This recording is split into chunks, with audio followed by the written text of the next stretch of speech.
माता रानी मुझ पे कृपा कीजिए। माता रानी मेरी गुहार सुनिए, मेरी गुहार सुनिए माता रानी। मेरी भी गोद भर दीजिए माता।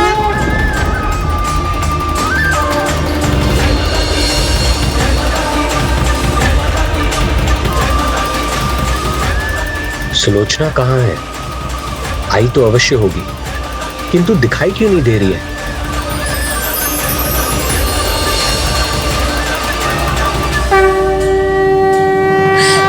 मुझे आशीष दीजिए माँ, मेरा अभिमान हो, कोई मुझे देखना अशुभ ना माने। कृपा कीजिए माँ, कृपा कीजिए, मुझ पे कृपा कीजिए माता, मुझ पे कृपा कीजिए, मुझ पे कृपा कीजिए।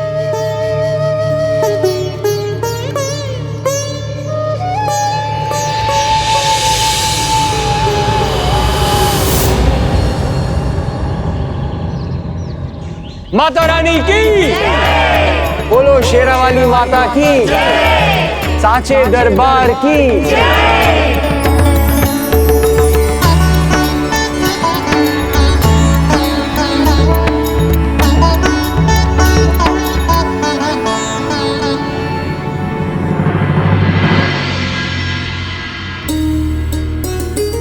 आहा हा हा हा, आनंद ही आनंद आ गया नयन सुख जी। धन्यवाद धन्यवाद सेठ जी। अब आगे से श्रीधर जी से ही पाठ करवाइएगा, कितना मधुर स्वर है इनका।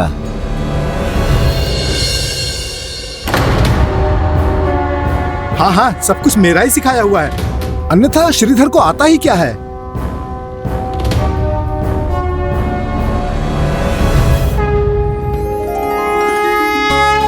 ये लीजिए पंडित जी, आप ही अपने शुभ हाथों से प्रसाद बांट दीजिए।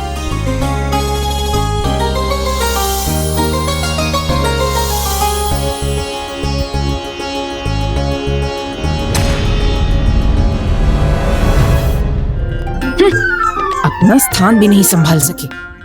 पिताजी घर चलिए, माँ आपको सिखाएगी और मैं आनंद लूंगा।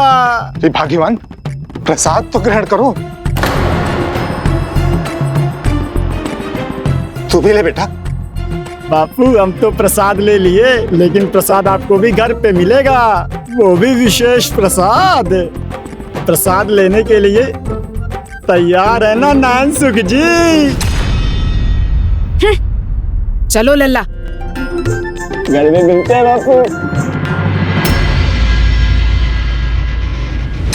ये लीजिए श्रीधर जी, आप संभावना प्राप्त कीजिए।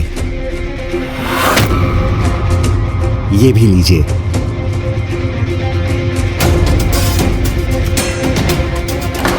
वरिष्ठ पंडित मैं हूं और संभावना इसे मिल रही है।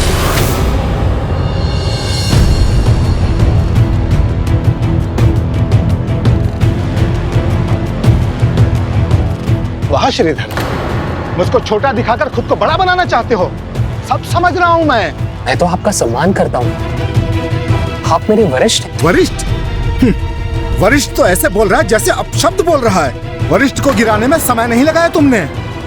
समय बीता जा रहा था, सब देख रहे थे, मुझे लगा आप मंत्र भूल गए, इसीलिए आपकी सहायता के लिए। क्या कहा तुमने? सहायता? सहायता तुमने अपने लिए की है, मुझको छोटा दिखा करके। बड़ी संभावना प्राप्त की ना तुमने, यही तो चाहते थे तुम।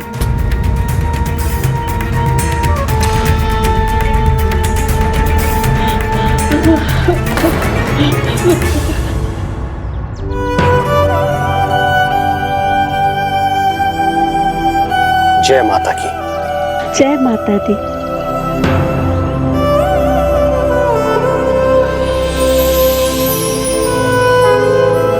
जय माता की।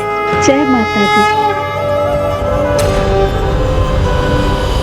देखो, अब ये संभावना बांट करके मुझे नीचा दिखाना चाहते हो। नयन सुख जी, इसमें क्या है? श्रीधर तो ऐसा प्रतिदिन करता है, एक दिन का भोजन रखता है अपने लिए और भाभी सुलोचना के लिए, बाकी सब बांट देता है। इसमें कोई महान बात नहीं है, माता रानी की कृपा से मिली दान दक्षिणा मैं उन्हीं के भक्तों को दे देता हूँ। हाँ हाँ, तुम तो बांट सकते हो, क्योंकि बचाने का कोई लाभ भी तो होना चाहिए। अरे बचाना तो उनको पड़ता है जिनकी कोई संतान होती है, भरा पूरा परिवार होता है। तुम्हारे तो ना कोई आगे है और ना कोई पीछे, तुम तो कुछ भी कर सकते हो।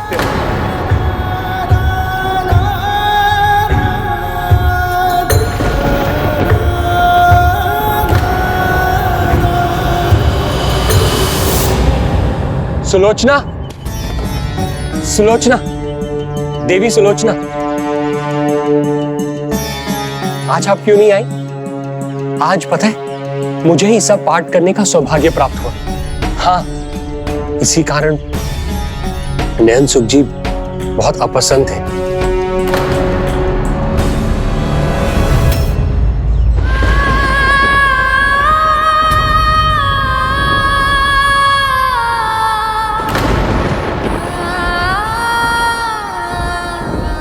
आप रो रही थी? सब कुशल तो है? सुलोचना आ धमकेगी, उसकी कोई संतान भी नहीं है, तो शुभ कार्य में मैं उसके साथ क्यों जाऊं? जब भी उसका मुंह देख लेती हूँ तो कोई कार्य सफल ही नहीं होता। जिसे संतान का सुख प्राप्त नहीं, वो शुभ कार्यों में भला कैसे भाग ले सकती है?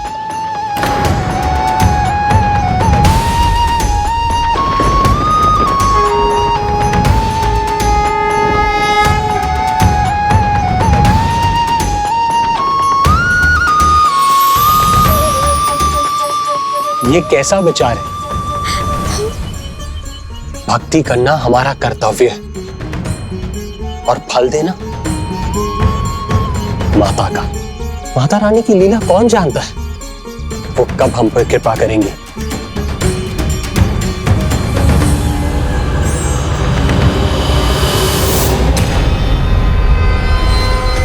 संभावना नहीं तो भोजन भी नहीं। आज रात्रि आप भूखे ही सोएंगे। भूखे पेट निद्रा भी कैसे आएगी मुझे?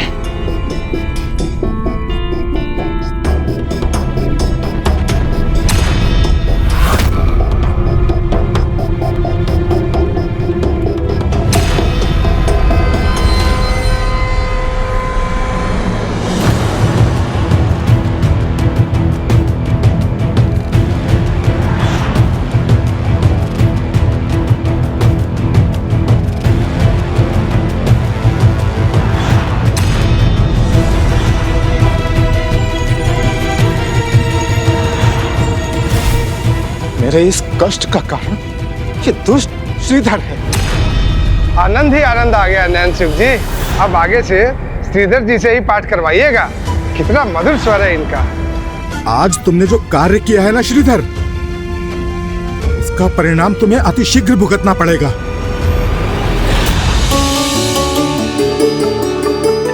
माता के दरबार में देर हो सकती है, अंधेर नहीं।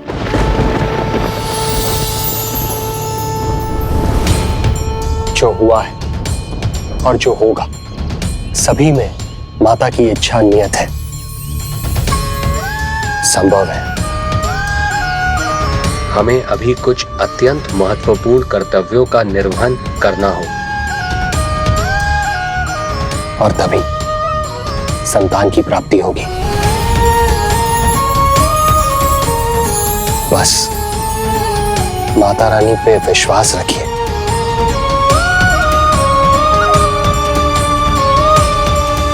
माता, भक्त श्रीधर को आप पर अटूट श्रद्धा है और उसके साथ वो अपनी पत्नी के विश्वास को भी खंडित नहीं होने देगा। माता, महान है उन दोनों की भक्ति और उनका विश्वास, और इसी विश्वास के कारण वो मेरे प्रथम चमत्कार का अनुभव करने वाला है। किंतु गणेश जी, अब क्या होने वाला था भक्त श्रीधर के साथ? एक बहुत बड़ा चमत्कार। कैसा चमत्कार प्रभु? माता, क्या आप भक्त श्रीधर को अपने दर्शन का सौभाग्य देने जा रही हैं?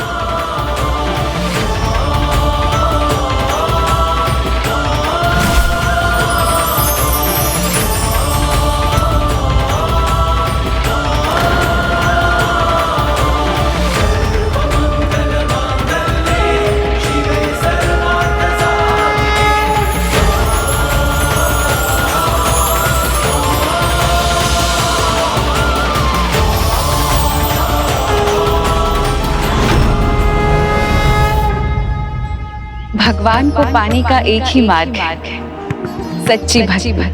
और जब एक भक्त अपने भगवान की भक्ति में रम जाता है तो फिर उसके भगवान उससे दूर कैसे रह सकते हैं। अब श्रीधर को भी उसकी भक्ति का फल शीघ्र मिलने वाला है।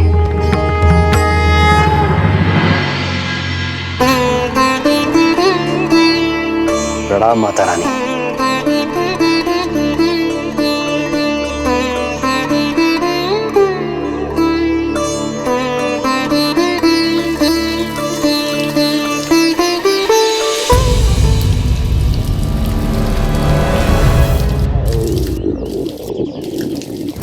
भूखे पेट भक्ति में कैसे ध्यान लगे।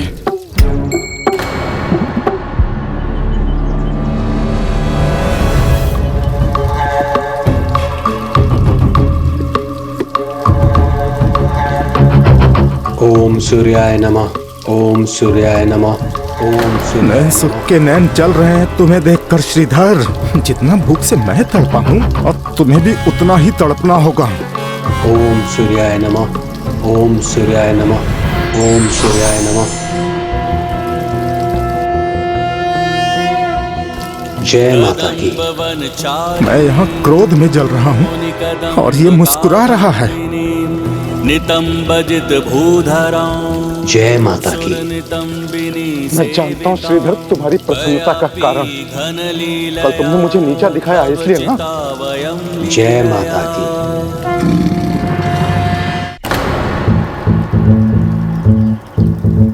सूर्यदेव उधर हैं तो नयन सुख जल किसे अर्पित कर रहे हैं? नयन भटक रहे हैं नयन सुख जी। दिशा गलत है तो दशा भी गलत ही रहेगी आपकी। चलो मैं ही इस जल बहाव का लाभ उठा लूं।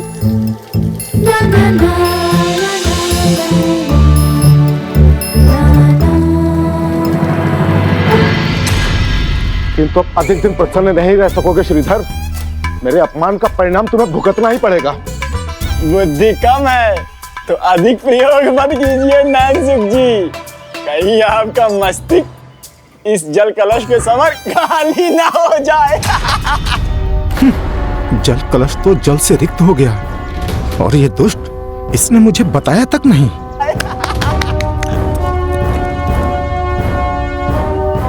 शत्रु घेरा डाल करके बैठे हैं मुझ पर। एक वो घर के बाहर और एक ये दुष्ट घर के भीतर।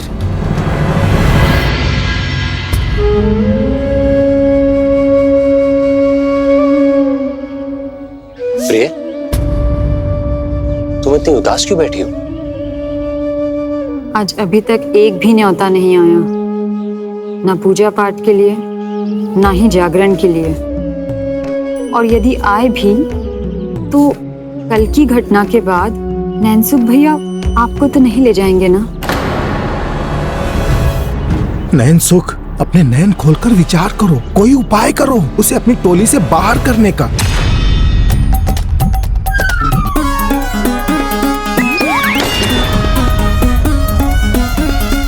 हाँ, बाहर ही जाइए आप भोजन करने, क्योंकि आपको इस घर में तो भोजन मिलने से रहा। आपसे अच्छा तो उस निसंतान सुलोचना का पति श्रीधर है। आप भोजन तभी पाएंगे जब अपने पाठ में सुधार करेंगे।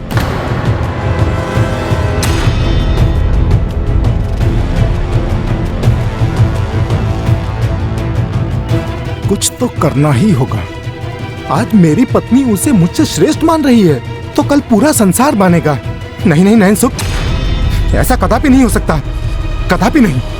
चलो ये माना तो सही कि श्रीधर काका आपसे श्रेष्ठ हैं। चुप, जरा सोचने दे मुझे। नयन सुख जी, आपके सुख के दिन गए। ना ही आप श्वास भीतर ले सकते हैं ना ही बाहर छोड़ सकते हैं, क्योंकि श्रीधर काका को आपने निकाला तो गांव वाले आपको मन से निकाल देंगे। लेकिन अगर ना निकाला तो आपको पता ही है क्या होगा। माँ धमका कर डराती है और ये पुत्र काला भविष्य दिखाकर। अब तो कुछ जोड़ तोड़ करना ही पड़ेगा। कुछ तो खिचड़ी पकानी ही पड़ेगी। लल्ला। भोला भैया आए हैं, बाहर आपकी प्रतीक्षा कर रहे हैं। अच्छा है ना भाग्यवान, किसी की पूजा पाठ का न्योता आया होगा ना। कुछ भी हो जाए श्रीधर को साथ नहीं ले जाऊंगा।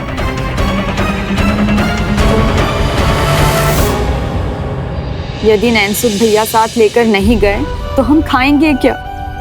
बचत हम करते नहीं, प्रतिदिन संभावना में जो मिलता है उसी से हमारी रसोई चलती है। चिंता मत करो पिए, कर्म करना मेरा कर्तव्य है, मैं उससे पीछे नहीं हटूंगा।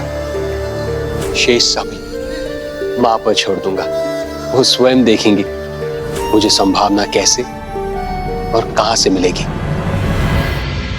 माता, भक्त श्रीधर ने तो अपनी सभी चिंताएं आप ही पर छोड़ दी हैं। मनुष्य का अधिकार कर्म और कर्तव्य निभाने का है, वहीं फल का अधिकार भगवान का होता है।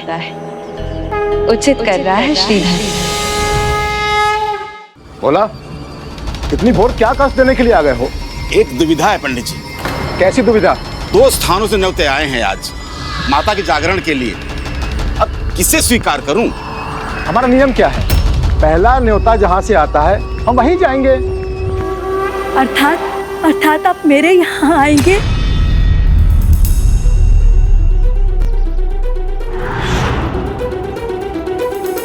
जो स्वयं दूसरों के दान पर पलती है वो भला क्या संभावना देगी? इसके यहाँ गए तो खाली हाथ ही लौटना होगा। पंडित जी, न्योता पहले कौन लाया है इससे क्या अंतर पड़ता है? अंतर तो इस बात से पड़ता है कि न्योता लाया कौन है। क्यों पंडित जी, आप तो समझदार हैं और ज्ञानी भी। सेठ जी उचित कह रहे हैं पंडित जी। और वैसे भी सेठ जी समय समय पर माता की सेवा में पूजा पाठ जगराता करवाते रहते हैं। आप विचार कर लीजिए, अवसर है, बहुत बड़ा अवसर है माता की सेवा का। हाँ, मेरे यहाँ आएंगे तो सब पाएंगे, सेवा कर उचित मेवा पाएंगे, धन धान्य फल आदि सब मिलेगा आपको। आपकी पूजा को देख मेरे मन में भी माता का जगराता कराने की इच्छा उत्पन्न हुई। बस मृत्यु से पहले मेरी ये इच्छा पूर्ण हो जाए, यही इस वृद्धा की आस है पंडित जी। इच्छाओं के लिए साधन है तुम्हारे पास? नहीं ना? केवल बोल देने से नहीं होगा, तुम्हारे सामर्थ्य से बाहर है माता का जगराता। उसका स्वप्न देखना छोड़ दो, जाओ अपने घर जाओ। निर्धन लगती है ये वृद्धा, पर पता नहीं कितना धन छुपा के रखा है। एक बार पूछ तो लो। वृद्ध माता, आपके वहां संभावना में क्या मिलने की संभावना है? क्योंकि अगर वो नहीं मिली तो आपको पूजा का पुण्य प्राप्त नहीं होगा। आपके प्रश्नों का उत्तर तो इनके शांत रहने से मिल ही गया, किंतु अब मेरे प्रश्नों का उत्तर दीजिए। क्या आपको मेरा न्योता स्वीकार है? हाँ सेठ जी, हम अवश्य आएंगे। किंतु नियम भंग करना उचित नहीं है। प्रथम निमंत्रण जहां से आया है हमें वहां जाना चाहिए। जगराता का अधिकार वृद्ध माता को है, हमें इनकी अंतिम इच्छा पूरी करनी चाहिए। मैं आपसे गुहार लगाती हूँ, मेरे घर में माता का जगराता करा के मेरी ये इच्छा पूर्ण कीजिए पंडित जी।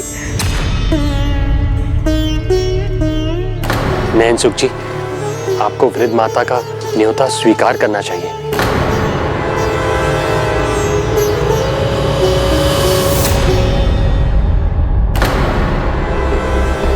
उचित कहा श्रीधर ने, नियम तो यही है, जाना तो हमें वहीं चाहिए।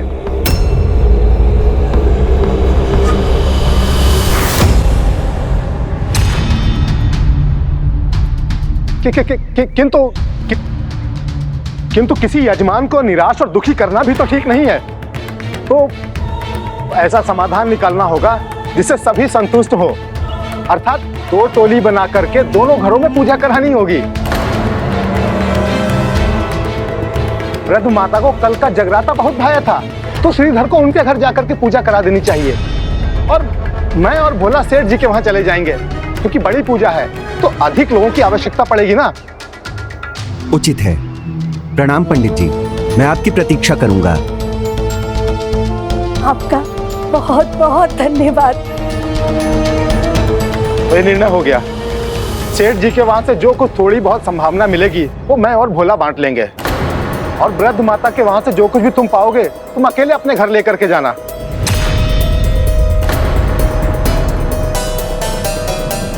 मेरे लिए तो वृद्ध माता का आशीष ही पर्याप्त है, मुझे और कुछ क्या चाहिए। माता, आप जाके तैयारी कीजिए।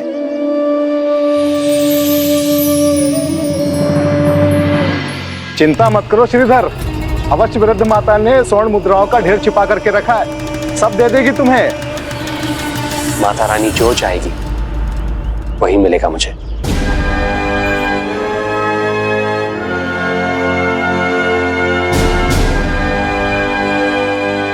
प्रणाम पंडित जी, आज आपने आने को कहा था तो हम आ गए। मंदिर के लिए कुछ दे दीजिए, कुछ लाइए पंडित जी। भाई जैसे आज आए हो वैसे कल चले आना। अरे कल क्यों आना है?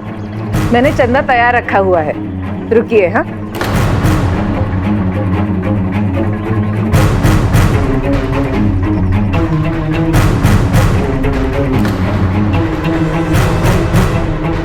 लीजिए, दीजिए उन्हें। रजत मुद्राएं, वो भी 4-4। हाँ दे दूंगा, अवश्य दे दूंगा। अरे तुम यहाँ क्यों खड़ी हो धूप में? भीतर जाओ भाग्यवान, भीतर जाओ।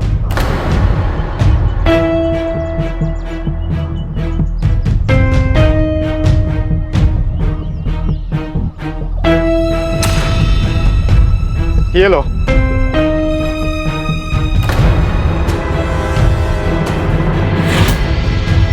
ये क्या कर रहे हैं पंडित जी? इतना हृदय छोटा मत कीजिए। इतने बड़े पुजारी होकर बस एक कांसे की मुद्रा दे रहे हैं। भाई चंदा लेने आए हो तो उसके नियम तो समझो। जो जिसकी श्रद्धा होती है वो उतना ही देता है, उसे ही स्वीकार करो। और अधिक चंदा चाहिए तो श्रीधर जी से मांगो, कल उसको ही अधिक संभावना मिली है।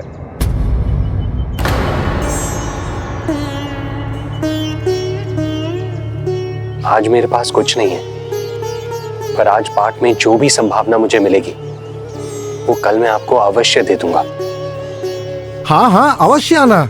कल चंदा में स्वर्ण मुद्राएं खनकेंगी, क्योंकि श्रीधर जी तो वैसे भी अपने पास कल के लिए कुछ नहीं रखते हैं, सब कुछ दान में दे देते हैं। अब तृप्त होगा मेरा मन जब कल चंदा मांगने वाले इसके द्वार पर होंगे और इसके पास कुछ भी देने को ना होगा। तब पता चलेगा इसे अपमान का क्या अर्थ होता है। प्रणाम पंडित जी, प्रणाम श्रीधर जी।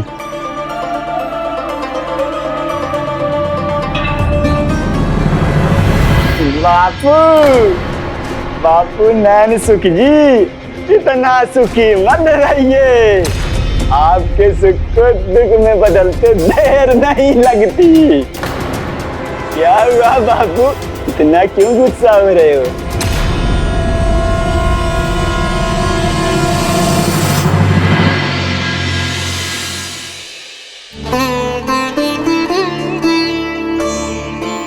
ये लीजिए स्वामी, ये चुनरी ले जाइए। सुलोचना, आज तुम भी चलो मेरे साथ। बोला भैया तो नयन सुख जी के साथ गए।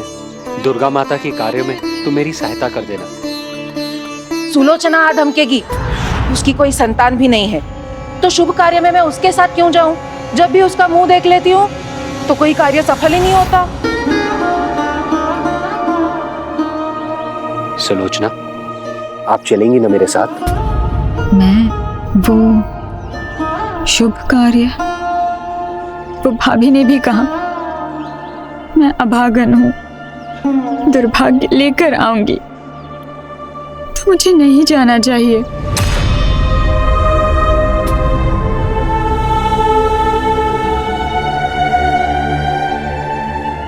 सुलोचना, संतान ना होने से कोई अभागी या अभागा नहीं हो जाता। दोष मुझ में भी हो सकता है और किसी के कहने से कुछ नहीं होता। आज नहीं है, कल तो हो ही सकती है संतान। तनिक विचार करो, जगत जननी माता पार्वती, जिनकी जहां दृष्टि पड़ती है वहां शुभता आती है, उन्हें भी संतान कोख से प्राप्त नहीं हुई, और वो संपूर्ण जगत की माता और जननी है।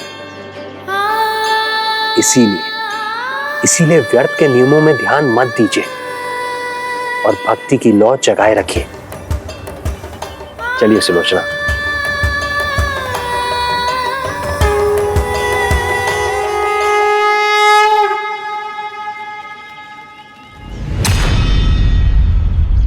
जा रहे हो, जाओ, किंतु अपनी स्वर्ण मुद्राएं मत भूल जाना। हाँ, जैसा मैंने पहले कहा था नैनसुख जी, जो होगा माता की इच्छा से होगा। अगर माता चाहेगी तो स्वर्ण मुद्रा भी मुझे अवश्य प्राप्त होगी।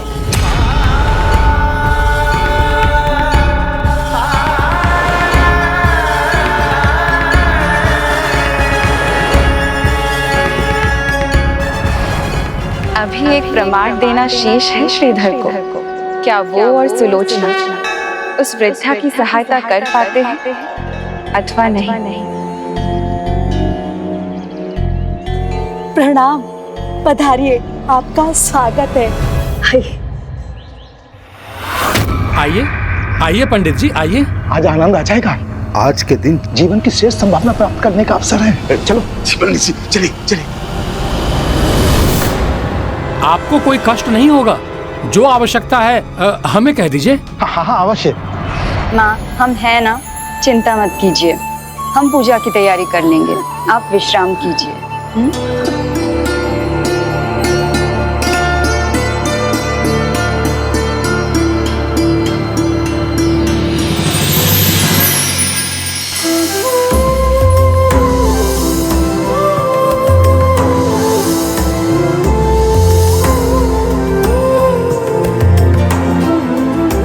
माँ आई, माता रानी को चुनरी चढ़ाई।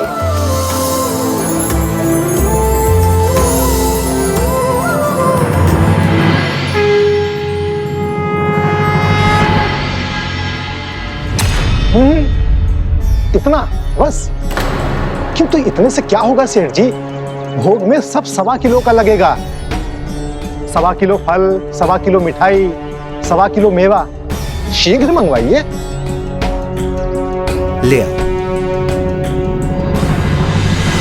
मेरे पास तो बस यही एक फल है प्रसाद में चढ़ावे के लिए।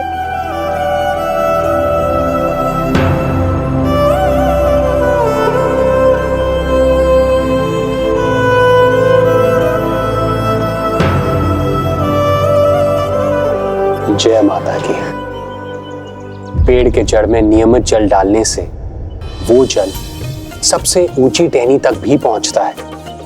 उसी प्रकार सच्चे भक्ति भाव से अपनी भक्ति को सींचने से वो भक्ति ईश्वर तक अवश्य पहुंचती है। इसीलिए फल एक हो या 100, इससे कोई अंतर नहीं पड़ता।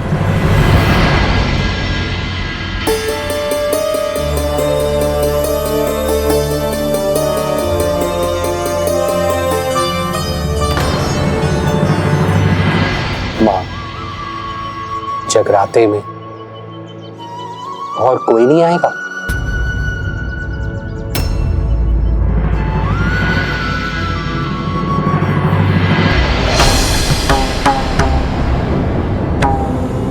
अतिथि आ गए हैं तो प्रारंभ करें, अन्यथा मुहूर्त निकल जाएगा। कुछ समय प्रतीक्षा कर लीजिए, कुछ अतिथि आ रहे हैं। हाँ बोला, जितने अधिक अतिथि आएंगे उतना अधिक चढ़ावा चढ़ाएंगे। आने दो। अवश्य सेठ जी। मुझ गरीब वृद्धा के यहाँ कौन आएगा भला? माँ, जिसके घर में इतनी श्रद्धा से पूजा होती है, वहां अतिथि आए ना आए, स्वयं भगवान चले आते हैं। मैं पूजा आरंभ करता हूं।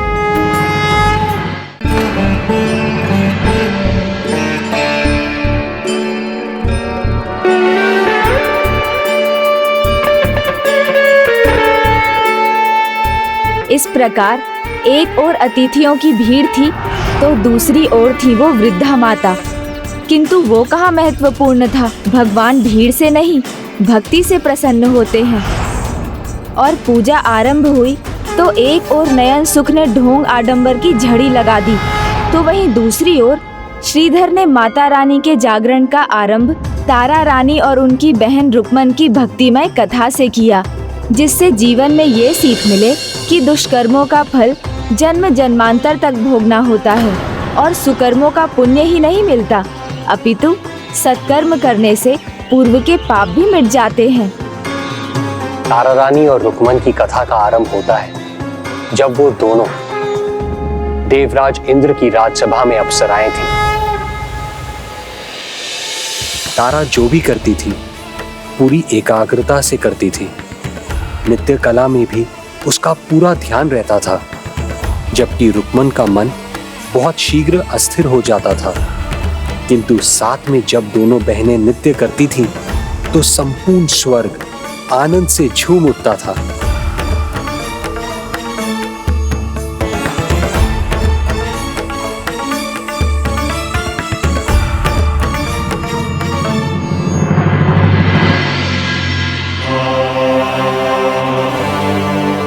अद्भुत, अद्भुत तारा, उत्तम रुक्मन, आप दोनों के नृत्य ने हमें आनंद और स्फूर्ति से भर दिया। आपके देवराज आपसे अत्यंत प्रभावित हैं। हम आप दोनों से प्रभावित होकर आपको वरदान देना चाहते हैं, इसलिए निसंकोच बताइए क्या चाहती हैं आप। तारा अप्सरा होते हुए भी धार्मिक भी थी, पूजा पाठ के प्रति निष्ठा भी रखती थी। इसीलिए उस दिन उन्होंने जो मांगा वो सबको बड़ा विचित्र लगा। मांग लो दीदी जो मांगना है, आज देवराज अति प्रसन्न है।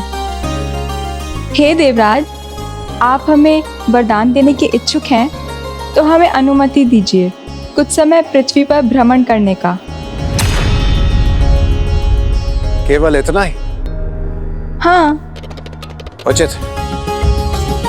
और रुक्मन, आपको क्या चाहिए? पृथ्वी भ्रमण का वरदान दीदी तारा ने अवश्य कुछ सोचकर ही मांगा होगा। अवश्य वहाँ स्वादिष्ट भोजन मिलेगा और वो आनंद मिलेंगे जो मात्र पृथ्वी पर ही प्राप्त हो सकते हैं। तो मुझे भी पृथ्वी पर ही जाना चाहिए। मुझे भी वही अनुमति चाहिए देवराज जो आपने दीदी को दी है। उचित, जैसे आप दोनों की इच्छा। और फिर दोनों अप्सरा बहनें देवराज इंद्र की अनुमति पाकर पृथ्वी भ्रमण के लिए निकल गए।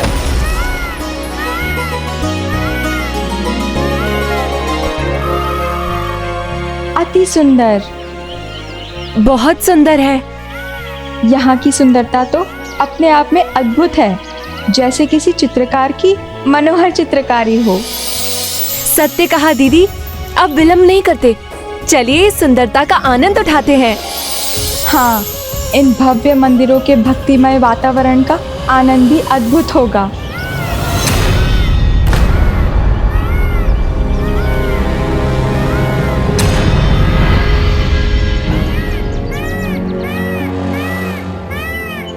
मुझे लगा आप उपवन की बात कर रही हैं। उपवन तो स्वर्गलोक में भी है रुक्मन, लेकिन इतने दिव्य और भव्य मंदिर नहीं है। तो आप पृथ्वी पर मंदिरों की यात्रा करने भर आई हैं बस? हाँ, और भला यहाँ आने का क्या कारण है? उचित है, पहले मैं मंदिर जाकर दर्शन कर लेती हूँ, फिर पृथ्वी के स्वादिष्ट भोजन का आनंद उठाऊंगी। आओ बहन, चलो।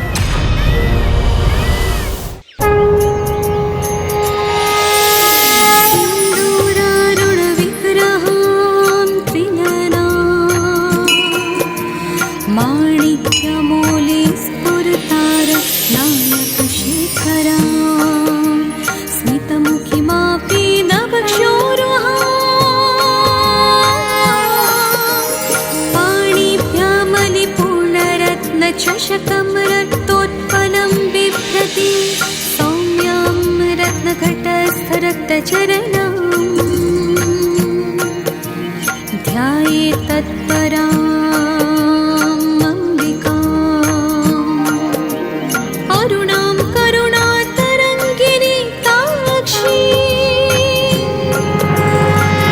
चलो दीदी, अब थोड़ा हाट की ओर चलते हैं। वहाँ स्वादिष्ट पकवान मिलेंगे जो स्वर्ग में नहीं मिलते।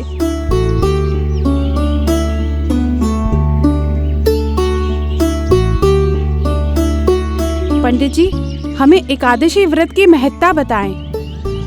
सभी चिंताओं का एक ही समाधान है, एकादशी का व्रत। सभी की मनोकामनाएं पूर्ण करने वाला अद्भुत व्रत, जिसका फल इस जीवन में नहीं अगले जीवन में भी प्राप्त होगा। संजोग देखिए, आज एकादशी है, आप अपना व्रत आज ही आरंभ करें। तब तो एकादशी का व्रत मैं भी कर सकती हूँ। बहन, करने दो ना मुझे ये व्रत, ऐसा अवसर फिर नहीं मिलेगा। मैंने तो पृथ्वी पर यहाँ के सुख भोगने की कल्पना की थी, किंतु दीदी भी ना यहाँ भी बस पूजा पाठ और व्रत ही करना चाहती हैं। बहन, सभी पापों से मुक्ति दिलाने वाला व्रत है ये। एकादशी का व्रत करने से प्रभु नारायण जी की असीम कृपा होती है। सुना नहीं तुमने? संभव है यही हमारी नियति हो, हमें ये व्रत करना हो, इसलिए हम पृथ्वी पर आ गए। क्यों बहन? उचित है, तुम ये व्रत करोगी तो मैं भी कर लूंगी, किंतु खाली पेट रहना तो बहुत कठिन होगा। और एकादशी के व्रत में तो निर्जला रहना होता है, जल की एक बूंद तक नहीं पी सकते। नहीं नहीं, इस व्रत में फलाहार भी किया जा सकता है। उचित है, फिर हम दोनों करेंगे व्रत। धन्यवाद बहन, मेरी तो बस यही मनोकामना है कि हर जन्म में तुम ही मेरी बहन बनो। लेकिन बहन, तुम मुझसे एक वादा करो कि तुम अपने चंचल स्वभाव को अपने ऊपर हावी नहीं होने दोगी, इस व्रत से पीछे नहीं हटोगी और ये व्रत जरूर पूरा करोगी। वचन देती हूँ दीदी, किंतु हाँ, फलाहार के लिए फल का चुनाव मैं ही करूँगी। तो चलो ना, फल लेकर आते हैं। नहीं दीदी, आप मंदिर के भक्ति में वातावरण का आनंद उठाओ, फल मैं ले आऊंगी। देवी तारा मंदिर में रुकी रही, पूर्ण विधि विधान से पूजा करती रही, लेकिन उन्हें भी इस बात का ज्ञान न था कि उनकी बहन रुक्मन से उसके जीवन की सबसे बड़ी भूल होने वाली थी।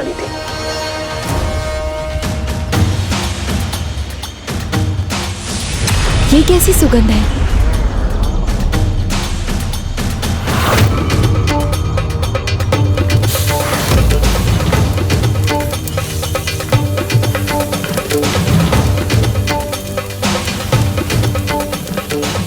अवश्य कुछ बहुत स्वादिष्ट पक रहा है वहाँ।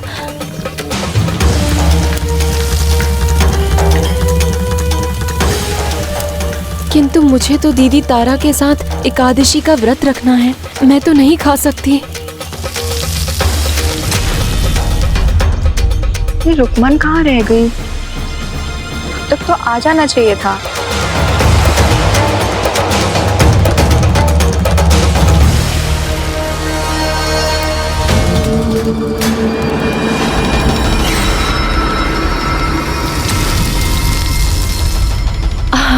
ये तो स्वादिष्ट ही होगी।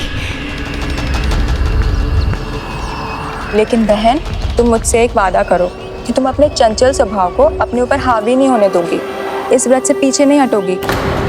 नहीं नहीं, मैंने दीदी को वचन दिया है, मैं नहीं खा सकती।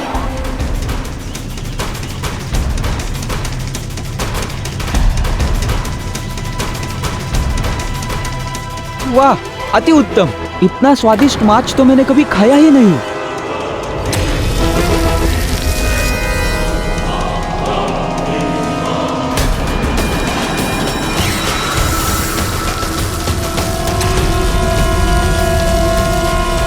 देना, मुझे भी देना एक।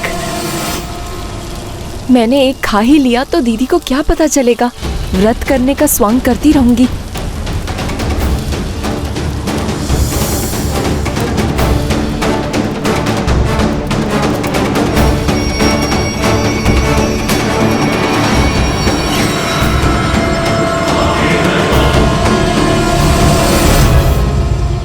ये रुक्मन कहाँ रह गई?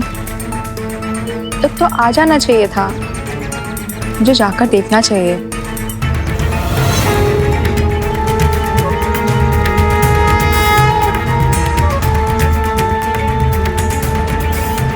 बहुत स्वादिष्ट है, एक से तो मन ही नहीं भरा। शीघ्र एक और खा लेती हूँ। एक और देना भैया।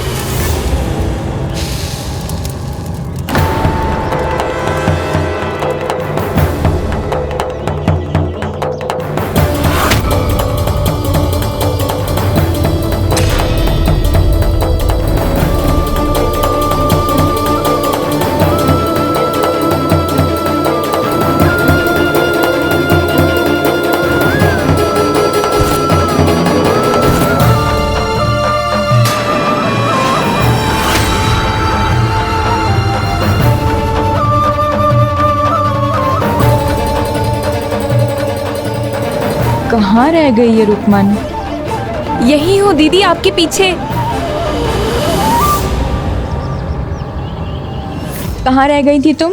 ये देखो दीदी, कितने रस भरे फल लाई हूँ मैं। हाँ, किंतु इतना समय कहाँ लगा दिया तुमने? शीघ्रता करो, भगवान के भोग का समय निकला जा रहा है। शीघ्र आओ। अच्छा हुआ मैंने समय रहते इन्हें आते देख लिया, अन्यथा पकड़ी जाती। अब दीदी को पता नहीं चलेगा।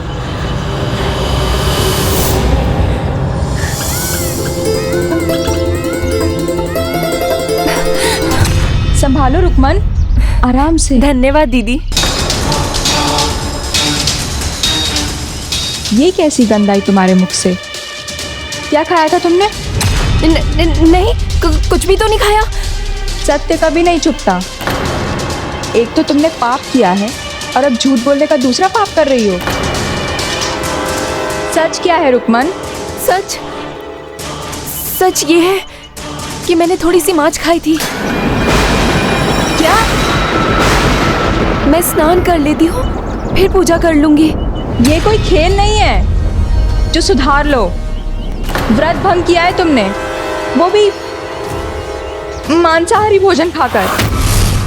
अपमान किया है तुमने भगवान का, अपराध है ये।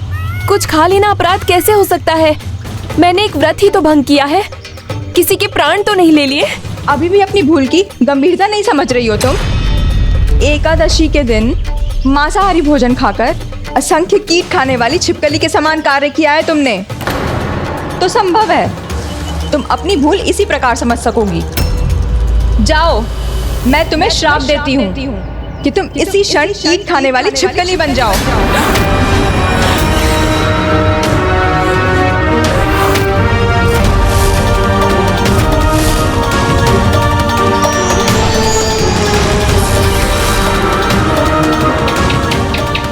रुकमन, बहन,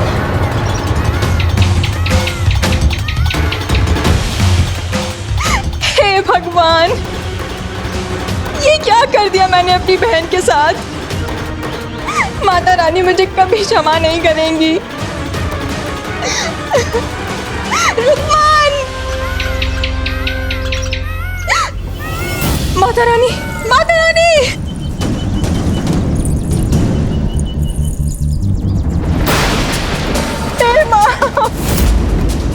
माता रानी, मैंने क्रोध में अपनी बहन को इतना बड़ा दंड दे दिया है। माता, यदि मैंने आपकी भक्ति सच्चे मन से की है तो आप रुक्मण को मार्ग दिखाइए माता, जिससे उसे क्षमा मिल जाए और मेरे श्राप से वो शीघ्र ही मुक्त हो जाए। माता, अपनी भक्त पर दया करो माँ।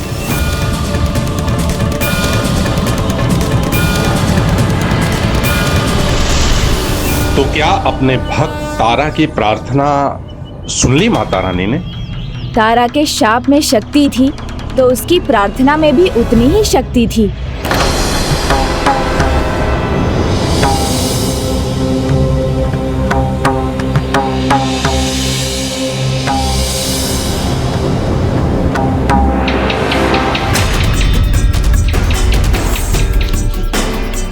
कहाँ जाऊं, कहाँ छिपूं, कहाँ स्वयं को सुरक्षित करूं?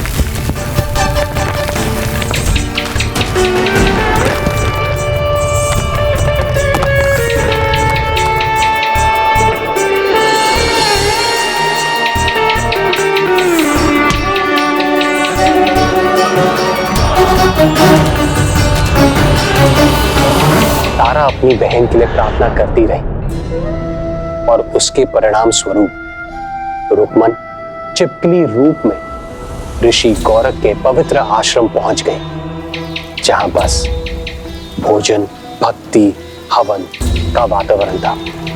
हाँ, यहाँ सुरक्षित रहूंगी मैं।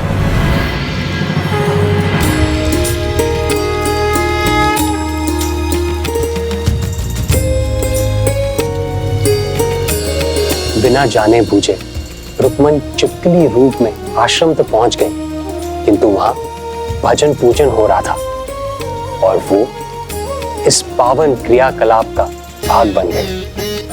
ओम नमः शिवाय। हर हर महादेव।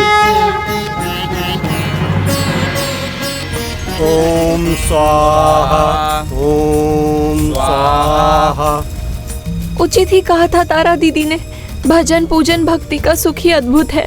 पहले ही सीख जाती तो इतनी बड़ी भूल ना करती और ना ही ये परिणाम भुगतती। उसी आश्रम में एक और रुक्मन अपनी भूल सुधार रही थी, चिपकली रूप में भी अच्छी सीख पा रही थी।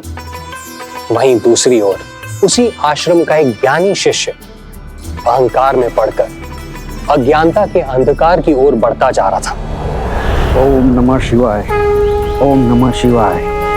ओम नमः शिवाय। ओम नमः शिवाय। ओम नमः शिवाय। ओम नमः शिवाय। ओम नमः शिवाय। ओम नमः शिवाय। ओम नमः शिवाय। चलो हटो यहाँ से, ये जल को झूठा मत करो, ये शिव अभिषेक का जल है, हटो यहाँ से। शिव अभिषेक के जल को झूठा करने का दंड तुम्हें अवश्य मिलेगा।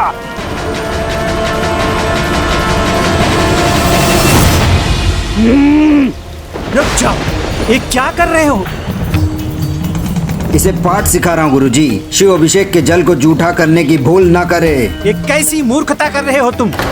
एक निरपराध पशु को दंड देना चाहते हो? शिक्षित शिष्य होकर राक्षस की भांति व्यवहार कर रहे हो। किंतु गुरुदेव, बस जहाँ भूल स्वीकार करना चाहिए वहाँ तुम कारण बताने का प्रयास कर रहे हो। ऐसे अयोग्य शिष्य का हमारे आश्रम में कोई स्थान नहीं। निकल जाओ यहाँ से, मैं कहता हूँ निकल जाओ यहाँ से।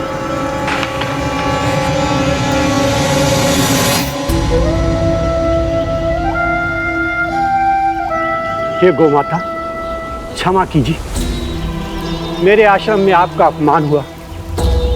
शिष्यगण, हमें इस आश्रम को पावन करना होगा। उसके लिए यज्ञ और भंडारे की तैयारी करो। और कुछ शिष्यगण भंडारे के लिए खीर बनाएं। समझ गए?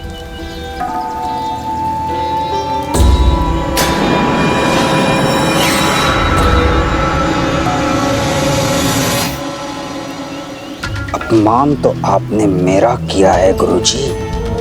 अब इस आश्रम को मैं ऐसा पावन करूंगा कि आपको भी एक उचित पाठ मिलेगा।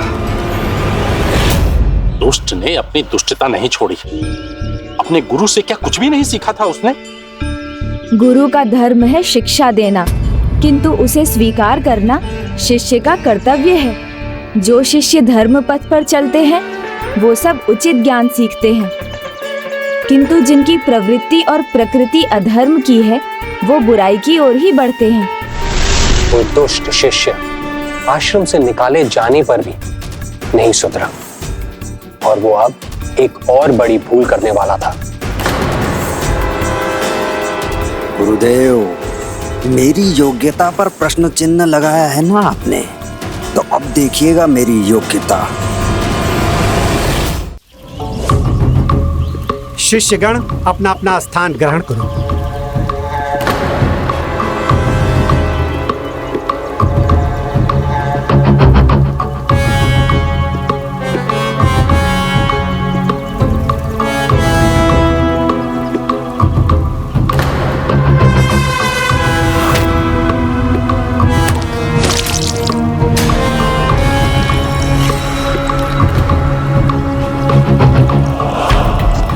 जल की धारा हवन कुंड की ओर, इसे तो रोकना होगा।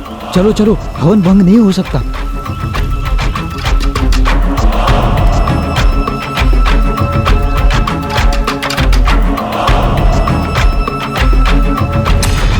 ये मूर्ख यज्ञ को जल से बचाने तो चले गए, खीर को मेरे लिए छोड़ गए हैं।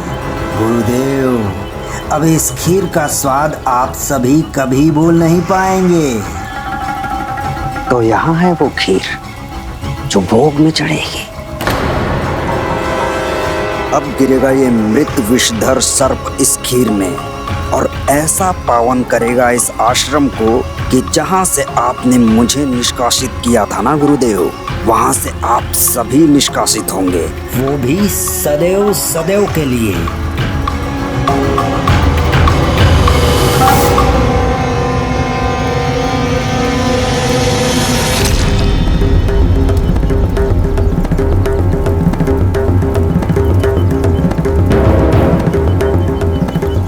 छिपकली रूप में रुक्मन ही इसकी साक्षी थी।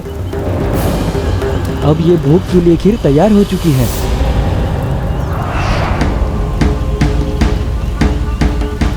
यदि ये विषैली खीर भोग में चढ़ी तो अनर्थ हो जाएगा। मुझे ही कुछ करना होगा। महेश जी, एकमात्र छोटी सी छिपकली सभी आश्रम वासियों की रक्षा कैसे करने वाली थी? जब कोई धर्म पर अडिग हो और पूर्ण विश्वास के साथ आगे बढ़ता है तो सब संभव हो जाता है। तब उसका छोटा कद भी सबको बड़ा दिखाई देने लगता है। उसके विश्वास ने उसे शक्ति दी, जिससे छिपकली रूप में रुक्मन कुछ ऐसा करने जा रही थी जो सर्वथा अकल्पनीय था। इस घोर अनर्थ को कैसे रोकूं मैं?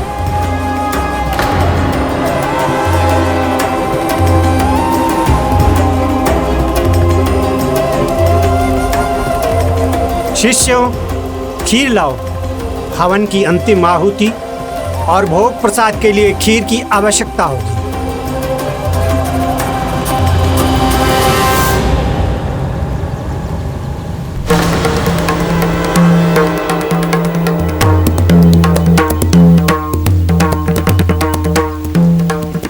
ये विषैली खीर हवन की अंतिम आहुति में प्रयोग हुई तो हवन ही भंग नहीं होगा, अपितु प्रसाद के रूप में सभी आश्रमवासी के मृत्यु का कारण बनेगी। मुझे अभी इसे रोकना होगा।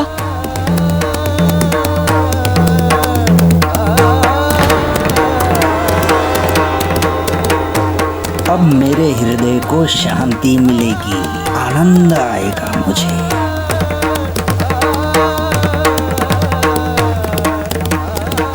अब मंत्र नहीं, इन सभी की चित्कारें गूंजेंगी इस आश्रम में। क्या करूं? कैसे रोकूं इन्हें? लाओ शिष्यों, पूर्ण आहुति के लिए थोड़ी खीर लाओ।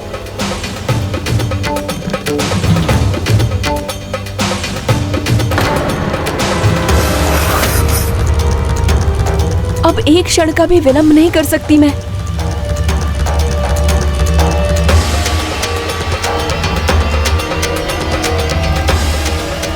एक ही उपाय है, इस खीर को ही अशुद्ध कर इस अनिष्ट को रोकना होगा।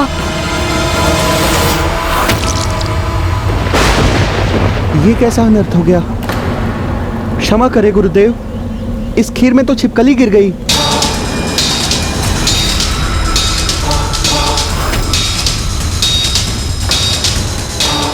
ये खीर विषैली हो गई है। ये हमारे आश्रम वासियों के लिए ही नहीं, निर्दोष पशुओं के लिए भी हानि का कारण बन सकती है। इसे ले जाओ ऐसे स्थान पर गिरा दो जहाँ किसी के लिए हानि का कारण न बन सके। जो आज्ञा गुरुदेव।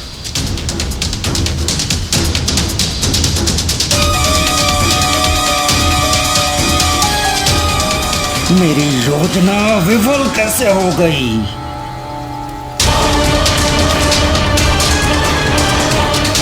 इस शिष्य को तो मैंने आश्रम से निष्कासित किया था, ये यहाँ क्या कर रहा है?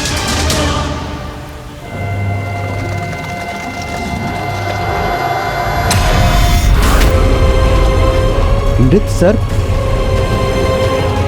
छिपकली,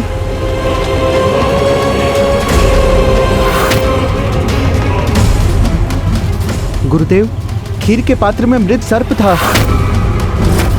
खीर के पात्र में मृत सर्प कैसे पहुंचा?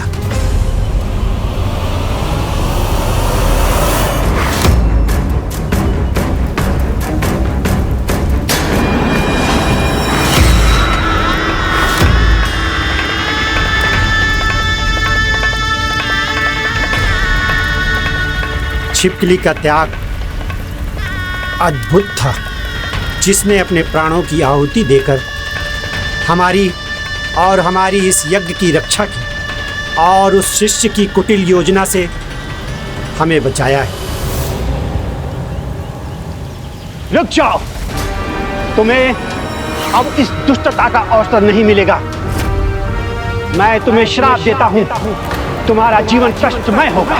यदि तुमने इस आश्रम या किसी और आश्रम में प्रवेश करने का साहस किया तो वहीं भस्म हो जाओगे। तुम्हें कहीं आश्रय नहीं मिलेगा। उस छिपकली को उसका फल मिलना चाहिए, जिसने हमें उस दुष्ट की विषैली योजना से बचाया है।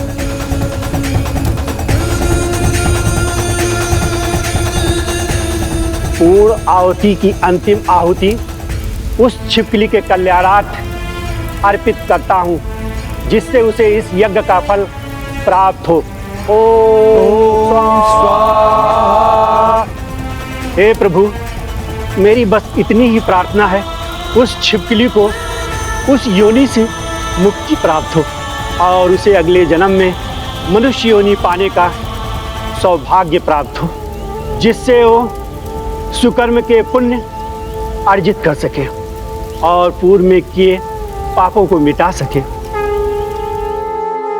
सुकर्म करने पर उसका सुफल तो प्राप्त होता ही है। अन्य सभी लोग भी अच्छे कर्म करने वाले की कुशलता की कामना करते हुए प्रभु की प्रार्थना करते हैं। माता के जगराते में दोनों बहनों तारा और रुक्मन की कथा का क्या महत्व है? तारा रानी की कथा माता के जगराते में कही जाने वाली सबसे प्रचलित कथा है, क्योंकि इससे हमें ज्ञात होता है कि कैसे माता की भक्ति के सुप्रभाव से पिछले जन्मों के दुष्कर्मों के पाप भी धुल जाते हैं और माता की भक्ति से इस जन्म में भी महान उपलब्धियां प्राप्त होती हैं और मुक्ति के द्वार खुल जाते हैं। तो क्या रुक्मन के सुकर्म का फल उसे मिला और तारा रानी का क्या हुआ गणेश जी?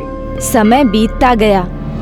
माता की असीम अनुकंपा के कारण एक ओर जहां तारा रानी का पुनर्जन्म एक समृद्ध राज परिवार में हुआ, वहीं दूसरी ओर छिपकली रूप में किए गए अपने महान त्याग के कारण रुक्मन का पुनर्जन्म मनुष्य योनि में हुआ, जहां समय रुक्मन से एक और कठिन परीक्षा लेने की राह देख रहा था।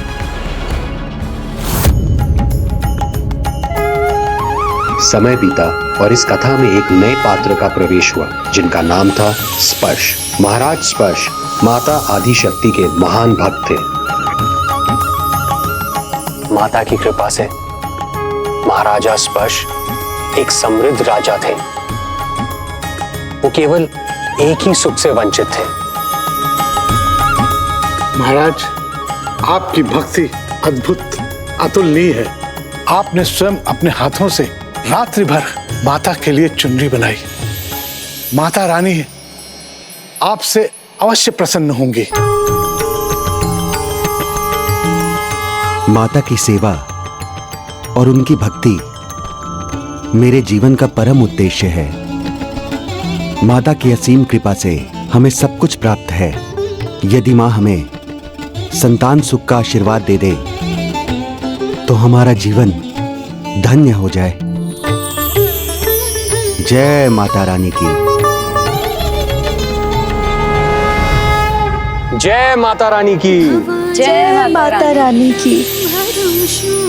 जगत की पालनहार है माँ, भक्ति का आधार है माँ।